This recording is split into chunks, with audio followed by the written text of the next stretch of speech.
sovunlar, kir sovunlarga umuman yuvish mumkin emas. Chunki kir sovunga paxtani eng qoldiq yog'laridan tayyorlanadi, ya'ni musor hisoblanadi.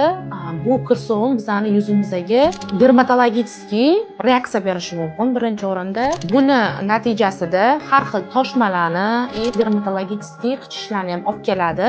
Yuzimizning strukturasini buzib yuboradi, terimizga ham zarar yetkazadi. Buni o'rniga hozirgi zamonda terimizni parvarish qiladigan, lifting beradigan, oqartiradigan yaxshi umvolkalarimiz bor.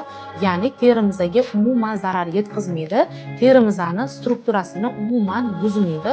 Bu umvolkamiz dermatologический, kosmetologический, ya'ni bu oddiy yuzni tozalash bilan birgalikda yuzimizga chiqadigan toshmalarni, uguriklarni hammasini ketkazadi.